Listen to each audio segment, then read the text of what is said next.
I'd say it's a road movie, or it's a horror film. A lot of killing goes on. It's a very emotional ride. It's a very primitive ride. It's like a rabbit chase through Texas. And what happens to the characters is unbelievably dramatic. It's a crime story. It's a Mexican brown dope. In some ways it's a Western because of the terrain and the setting. In some ways it feels a little bit like a noir. There's a good deal of humor in it, so you could call it a comedy. You know how many people I know in El Paso, Texas? That's how many. It's a very powerful story about violence, where any option can be taken. Where are you going? I don't know. I'd say it's a horror comedy chase. Who are these people? I think it's a Coen Brothers film. God. They're their own genre.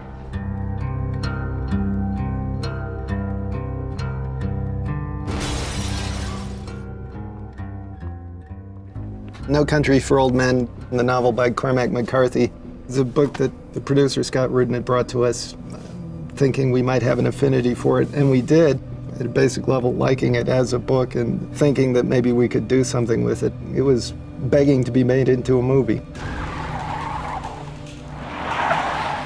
It read like a treatment for a screenplay, to me, but a screenplay for a very good movie. It was unlike anything Cormac has written before. A chase kicked off by a drug deal gone bad. It just seemed interesting in a genre way, but also interesting because it kind of subverts the genre expectations too. It's kind of a chase, but the bad guy actually never catches up to the good guy. I thought it was a very powerful story. And in the hands of the Coens, that story can be really powerful and deep.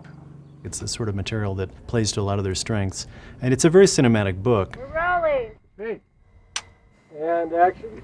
We'd done our first movie in Texas. It is a place that we kind of knew and were certainly attracted to before we read the book, so that was another incentive for us to do the story. As far as where you are at the end, you don't have to be in any specific place. Let's see where it times out. Here's how it's different for us, just in terms of the experience of making the movie. The three main guys never have scenes together because one is pursuing the other. We don't cross paths, which is one of the points that I think is more interesting in the story, that we really don't interact with each other, even if we are looking for each other the whole movie. It's basically a chase story. The Javier Bardem character chasing the Josh Brolin character, with Tommy Lee Jones bringing up the tail. It is a dark story, and the book is quite dark, and that's the defining characteristic of it. The book is one of the most amazing stories that I've read in a long time. I identified with each character in different circumstances or situations that I would put myself in. If I don't come back, you tell Mother I love her. Your mother's dead, Llewellyn. Well, then I'll tell her myself. There was a somewhat lengthy search to decide who would play Llewellyn Moss. You need someone who seems ruggedly competent in a way. The real person who understands the country and really seems like they're from the country. We thought it'd be really easy because in our minds it's kind of the regular guy, and we thought, well, you know, we just need a good, clean kid. It turns out it's not that easy to embody that without either being dull or being not of the region, which is a bad thing because... Not convincing as a cowboy in a way. We were extremely fortunate to come across Josh, who is the perfect choice. You really feel like this is a Texan. He wore the cowboy hat before he showed up for this part. I mean, he really just kind of fit in really naturally. Reset to go again, please. I grew up working hard on a ranch, and I know these guys really, really well. Moss is just a compilation of a lot of guys that I grew up with. Ready? All these guys would do exactly the same thing given this circumstance. Action!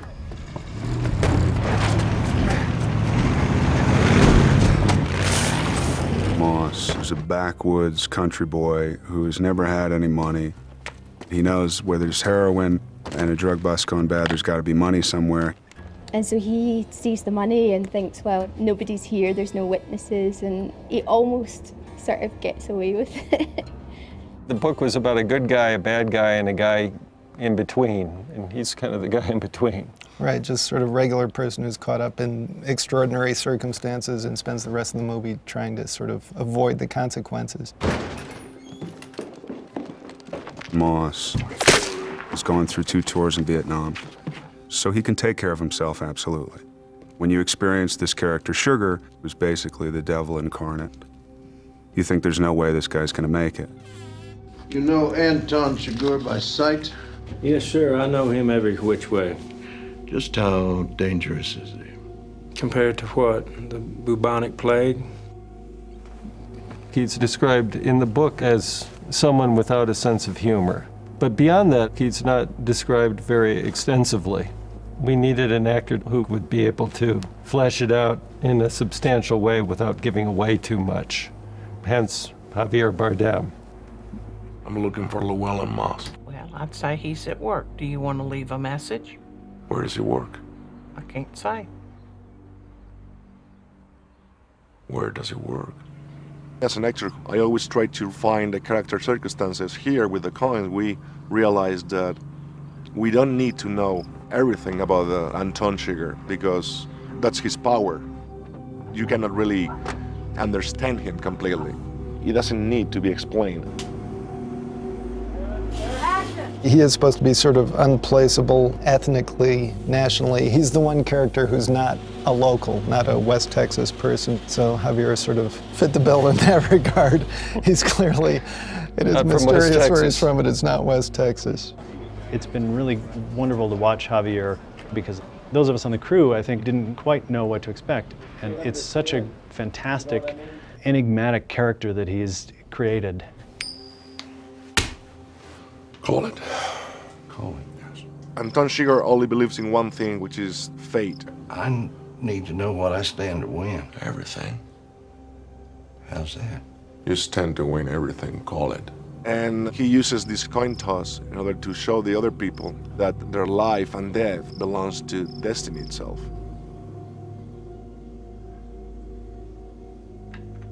Well done. There's an openness to him that makes it far more scary than if somebody just gave a look. I'm gonna kill you look, you know? You don't understand it, you can't pigeonhole it, you can't categorize it. He brings this soul to it that it makes it very eerie. Do you have any idea how crazy you are? You mean the nature of this conversation? I mean the nature of you. All right, here we go. And roll, please. Rolling. White, please. Hey.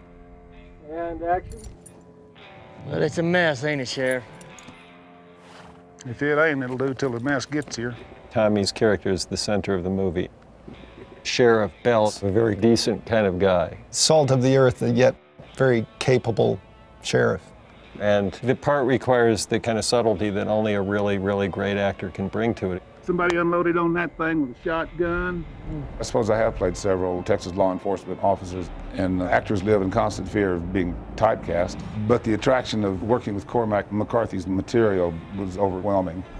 There's just a very, very few people who can carry a movie like this and also be in a real sort of fundamental way convincing as being of the region. Well, this is just a deal gone wrong, isn't it? Yeah. Appears to have been a glitch or two. In a strange way, that part of it didn't have to be acted by Tommy, like it would have been necessary for any number of other actors. Tommy Lee, he's a great hybrid of incredible smarts and a country boy. He's from San Saba County, and that's where Llewellyn Moss is from, and he couldn't help but remind me of that many times. 600-pound steer, you can slaughter a 600-pound steer. That makes sense. Right. Oh, okay. Yeah, no, steer is great. He's of the region to sort of his core, and the region is so much a part of the character. A character belongs in a place. You have to work hard to make a character look as if he belongs in a place. And I enjoy working in West Texas a great deal. I love that country. It's my home, and it makes it, for me, a very comfortable movie set. Of course, they slaughter steers a lot different these days. Use an air gun. Shoots out a little rod about that far into the brain, sucks right back in. Animal never knows what hit him. Why are you telling me that, Sheriff? You can't really act the region. That's why we cast Kelly MacDonald, who happens to be a Scottish actress from Glasgow. And I was very skeptical about it because I just didn't believe she could play a gal from West Texas. And every now and then you come across someone who just has that sort of facility with accents and is that good an actor. She's gotten the West Texas accent down perfectly. Between takes, she's this sweet little girl from Scotland. And when the camera turns on, she's this pretty tough West Texas gal. What's in the satchel? It's full of money. That'll be the day. Carla Jean is married to Llewellyn, and it's a really sweet relationship actually. You get the sense that they're very well matched, and she can give as much as, you know, he can take. There's kind of a nice banter between them. Keep running that mouth of yours, I'm gonna take you in the back and screw you. Big talk. Keep it up. They don't have that many scenes together in the movie. Llewellyn? What we tried to convey in the few short scenes that they have together is that they have a very close relationship. What am I supposed to tell Mama? She tries standing in the door and hollering, Mom, I'm home. Llewellyn. Come on, pack your things. He wants better things for his wife. He wants to be able to create a better life for them and to make her happy. I got a bad feeling, Llewellyn. Well, I got a good one, so that ought to even out. She's just a very normal young woman. They live in a trailer and kind of have a pretty sedate life. She lives in a trailer, you know, double wide out in the trailer park in Sanderson, Texas, and works at Walmart. I don't know if it's a cliche, but at least people recognize what we're talking about. The story is about where it takes place as much as anything else. So the location becomes a huge, important character or element in the story, and it can't be separated from the story. It was very important to us that we shoot at least the stuff where you really get a feel for the landscape in West Texas. It's a primitive landscape. It's a survivalist landscape. And that's what the whole story revolves around. It revolves around surviving. And when you live off the land, it's all about the elements. You go with the flow. You have lightning happening over here, it's sunny over here, it's 120 over here, and then it's 50 degrees that night. It's constantly changing. West Texas is a really beautiful place and a really remote place. We shot some of the movie based out of Marfa. And that poses its own set of challenges because Marfa is really, it's out there. It's about 3.5 hours from El Paso and about 3.5 hours from Midland, and it's very harsh country, but really gorgeous in a lot of ways. And so we were able to go there and shoot a lot of the wide exterior stuff that really tries to set the mood and give you sort of feel for where the story really takes place. That look like about a 77 Ford to you, Wendell? It could be. I'd say it is, not a doubt in my mind. It was a little strange discovering that we were making a period movie set in 1980 because in a way we don't associate that with period in the sense that you think of period movies. Still, a surprising number of sort of design elements have to be manipulated to make it convincing. This structure is the American side of the border crossing into Mexico. The whole thing was prefabbed at the stages that we're shooting on, but now we're in the process of putting the set dressing on there and making it seem like it's been here for 26 years. Taking the movie back 26 years definitely makes it harder. There's all the period vehicles that you have to find. They're all 70s or 80s vintage cars, and they're all this West Texas color palette that I had in mind. It's a little more tricky than doing something from the 19th century because that's, you know, a complete different time. And 1980 is not that far in the past, but it's far enough in the past that it's a little tricky to find things from that time. You got a pair of Larry Mann's, shoulder size 11? I'll check. It's before the internet, no cell phones. People didn't have to necessarily keep up with the fashion of the time, so they were looking very much like they did 10 years prior, some people 20 years prior. It's not often you see a Mexican in a suit. In West Texas, in the summertime, people wear straw cowboy hats. It's hot, and our movie takes place in the summertime. So Moss and Bell wear straw hats. But Sugar was, to me, the one that was left most wide open. He's a fish out of water, a criminal that was from another part of the country or another country entirely. Sugar is trying to fit in, so he has a denim jacket, but it's not like one that anybody else would wear. And he's a little bit more in with the times. His collar is a little bit bigger. He's got like one of those groovier belts. It's not a Western belt.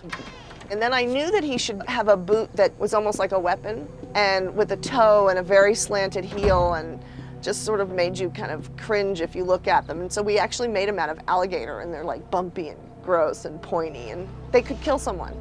You know how this is gonna turn out, don't you? Nope. And his haircut was so right, and I knew it, and he knew it, and Joel and Ethan just started laughing in a good way. Well, he has just a fantastic haircut. Yeah. Javier loved the haircut. His character has really evolved into this other thing. What we're doing to him and his look, would have never have thought that for the character. Didn't imagine that when we were, reading the script. There's Llewellyn there. He's somebody who needs to be able to blend in into the environment where he goes. The fun thing about it is he doesn't blend at all. There's a scene in the film where the crime scene takes place. And when our character Moss first approaches it, there's bodies everywhere on the ground and a dead dog, a pit bull. And we've had to create all these bodies. That looks good, Christian. And the challenging thing was to create these bodies to feel bloated, dead, and burnt by the sun. It's because what happens to a body in the desert after 2 days is pretty horrific. How's everything, you think, looking? I think it looks fantastic. Okay. This sort of almost excessive nature of the blood and the violence in the movie obviously makes for some strange moments on the set. There have been many wonderful moments. Steve Root getting shot in the throat and gurgling. We shot Javier performing field surgery on himself in a crappy motel room. The prosthetic wound and all this sort of... blood everywhere. And with the opening scene, we just kind of leap right into the mayhem. It sort of establishes the bad guy's character in a kind of graphic way. I got under control. The thing that surprised all of us, I think, was the opening violence, strangling the deputy with the handcuffs. And it sounded like, it's a tussly kind of fight thing. No big deal. Oh, man. I was talking to Joel and he goes, we're gonna choke him, he's gonna die, his neck's gonna split open, there's gonna be some blood. And this has to be the most violent scene in the film. This has to be the most horrific, torturous, sort of choking scene ever seen. And so the question was how to make that look real and brutal without hurting either of the actors. Because to put any pressure on someone with a pair of handcuffs, your wrists go numb after a couple of seconds. You can't really feel anything with your fingers there, can you? With this hand? Handcuffs are not designed to be comfortable. So once you get down on the ground, the handcuffs pinch the arms and are on pressure points. If he's not pulling hard on the handcuffs, then it doesn't look like he's really hurting the guy. And then if he's pulling hard on the handcuffs, he's hurting himself.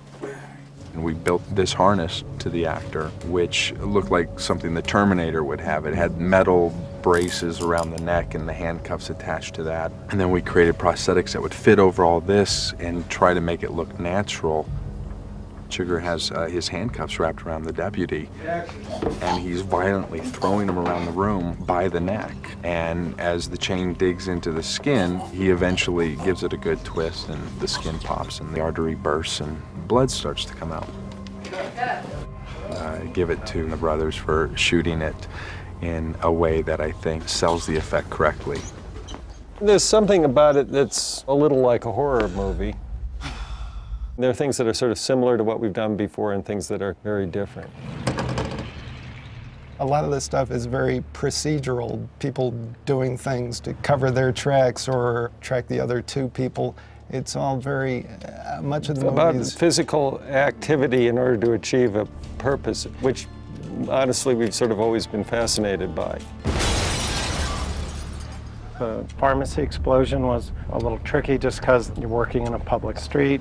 You have cars going by, stunt guys on the walkway, and then the crews in the store. So when you step down, sort of a quick look that way and that way, definitely. The whole thing comes from the original storyboard of the car blow-up scenes. So you start with the story elements where he makes a fuse and lights the gas cap.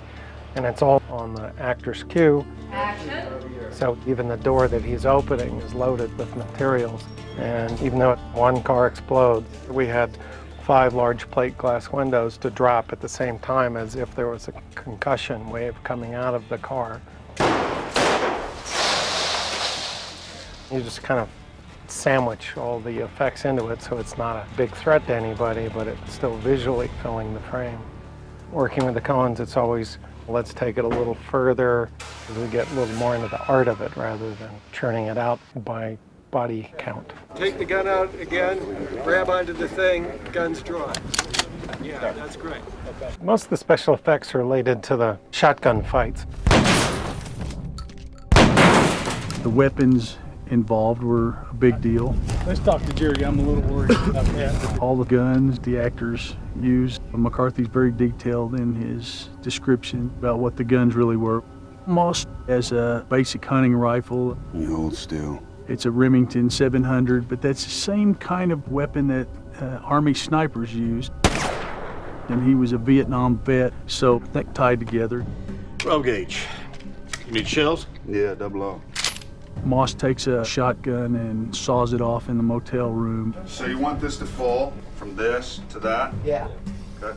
Quiet, please. McCarthy didn't really say what it was, but when he said he worked the pump and let the hammer down, there's only one shotgun I knew that, that did that. It was a Winchester Model 97.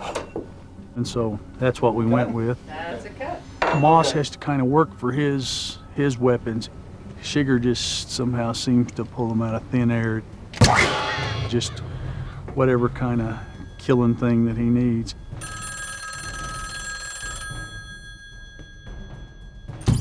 He has this shotgun with this silencer on it, which is a real unusual weapon, and we had to have that specially made to accommodate the description. What is that? I need you to step out of the car, sir. This cattle gun that he uses. What is that for? Oh yes, the bolt gun. It's modeled after the device used to kill cows, which is a steel bolt that goes through the skull. So we sort of took the look and made a set of guns, one that has an air cylinder in it to knock locks apart. And then the other one was a recoil model that would shoot backwards, so the actor had something to work with and he didn't have to totally mime it. It's as close as we'll come to a kind of action movie, although it is and it isn't. But like I say, it's the closest we'll come.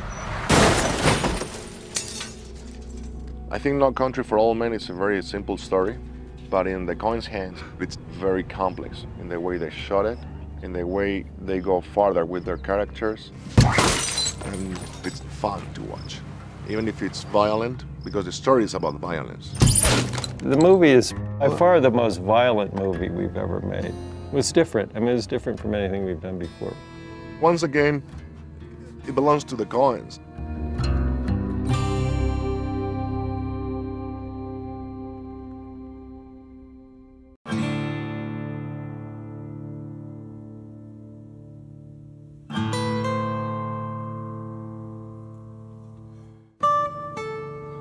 I'm from Spain. I'm a Spanish actor, and my agent in LA, and she asked me who you would like to work with, and I said the Coen brothers. That was truly my first desire, wish, was that. I knew that never was going to happen because the Coens always played these deeply profound American stories. Action. And then when they come to me and they asked me to do this, I was really pleased and really surprised. And when I saw their point of view of Anton Chigurh, how to be played, I said, well, I have to do this movie because I thought one way, and they are giving me these options that are far, far more interesting. What business is it of yours? Where I'm from? Friendo?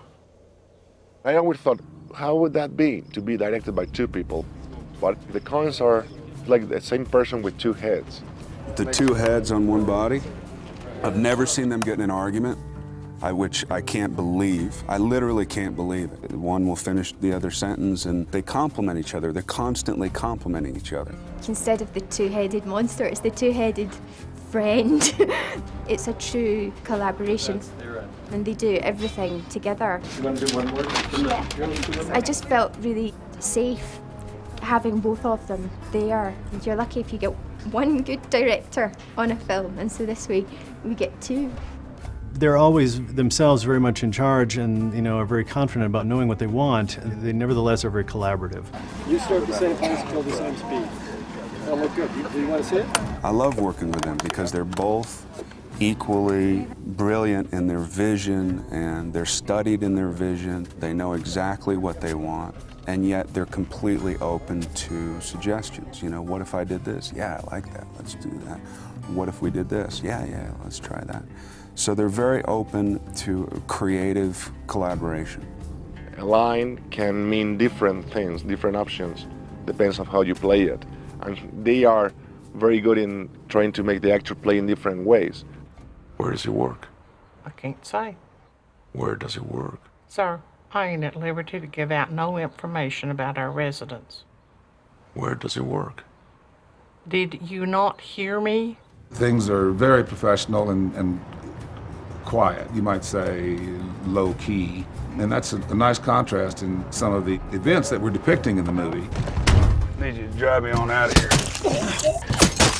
It's one of the most tense stories I've ever read, and yet there's never been a fight on the set. There's never been anybody that's raised their voice on the set. There's no ego on the set. It doesn't hold up here. Just for the sake of fussing with the same speech, you take a beat before the point being.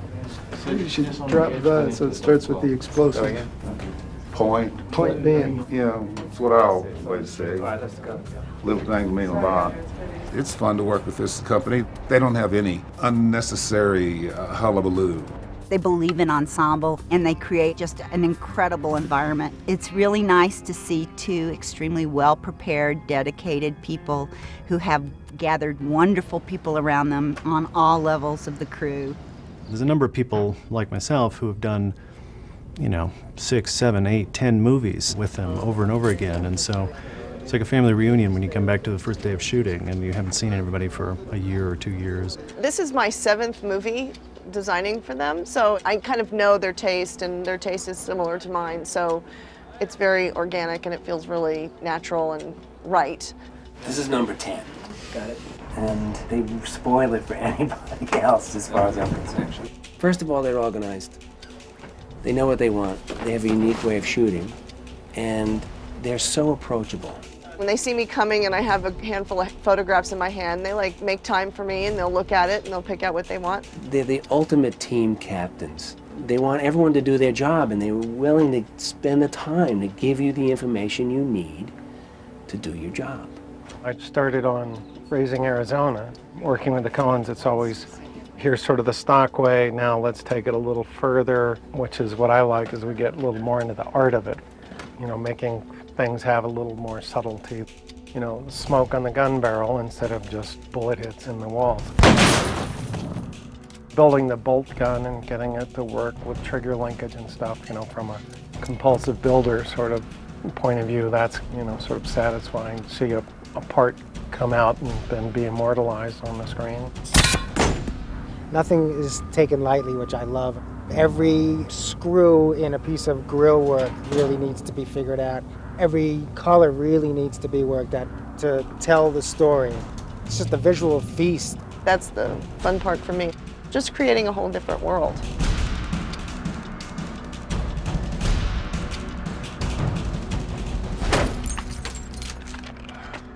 This is my first time working with Joel and Ethan. I've been a fan of them since I was a kid.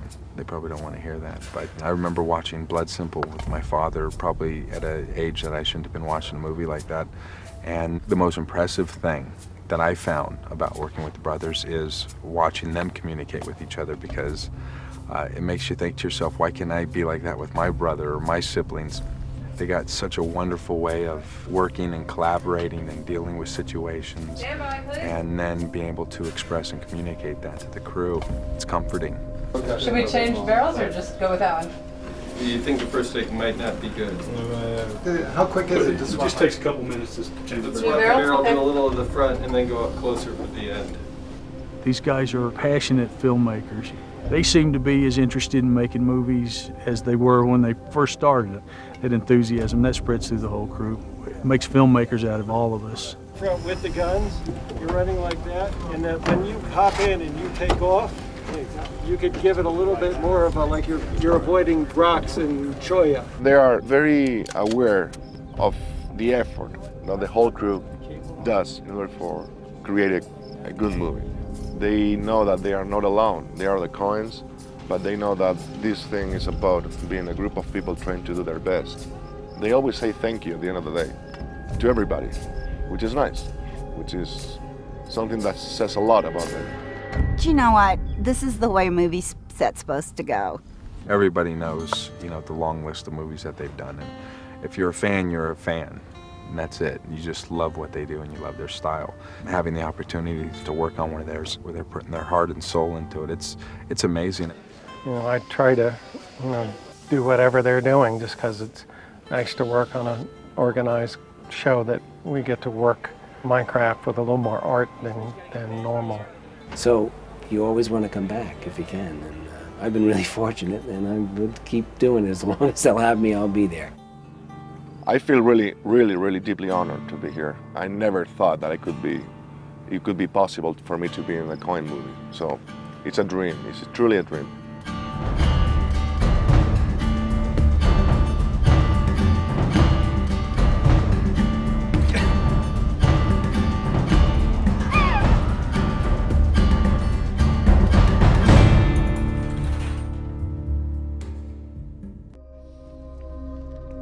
I was sheriff of this county when I was 25 years old. Some of the old-time sheriffs never even wore a gun. What about yours? Couldn't help but wonder how they'd have operated these times. The crime you see now, it's hard to even take its measure. It's not that I'm afraid of it, but I don't want to push my chips for it and go out and meet something I don't understand.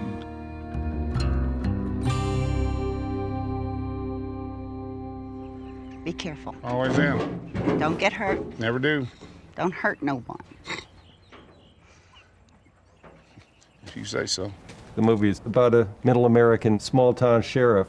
It's about this character's perspective on time going by and aging and things changing, and that's no surprise given the title of the book. The character of Bell is towards the end of his career, and the story involves him being confronted with a crime and a type of criminal with which he's never had to deal before. The book is set in 1980. It's not strictly speaking present day. It takes place just when the cross-border drug trade, you know, Texas-Mexico is getting very brutal, and that's sort of an opportunity for reflection for the sheriff. It's all the goddamn money, money and the drugs. It's just goddamn beyond everything. What's it mean? Sheriff Bell is sheriff of Terrell County in West Texas. It's very sparsely populated, not a wealthy place, a place where older traditions are more vital than they might be in Dallas County, for example. He has an older spirit. Hasn't seen a lot of change. The drug trade across the river and the violence that comes with it has introduced a new kind of criminal that's hard for him to understand. You think this boy Moss has got any notion of the sorts of sons of bitches that are hunting him? I don't know, he ought to. He's seen the same things I've seen, and it certainly made an impression on me. Tommy talks about what's going on and tries to figure out what's going on, but what's going on is kind of overwhelming. None of that explains your man, though. He's just a goddamn homicidal lunatic, yet, Tom. I'm not sure he's a lunatic. Yeah, well, what would you call him? Yeah, sometimes I think he's pretty much a ghost. What kind of criminal is Anton Sugar? He's a complete mystery. He uses an unusual weapon and seems to be an indiscriminate killer. It's about all that the Sheriff Bell learns from his tentative investigation. He doesn't learn a lot. He doesn't understand it. One of the issues that the novel and the movie is the way to understand this huge wave of violence. Sugar symbolized the violence, and what he does through the movie is to really go farther, one step farther with it. The character of Sugar, he's a little bit of a cipher. You're not really entirely sure what his motivations are, and he has a kind of a peculiar moral code of his own. You got no cause to hurt me. No. But I gave my word. It's not like he's just going around killing people. He does everything he does without a sense of ego. I know you was crazy when I saw you sitting there. What is that for? Would you hold still, please, sir? What Anton Chigurh does is a new kind of violence. He shows that violence doesn't have any explanation most of the time, or any roots. It just happened, and it's unstoppable.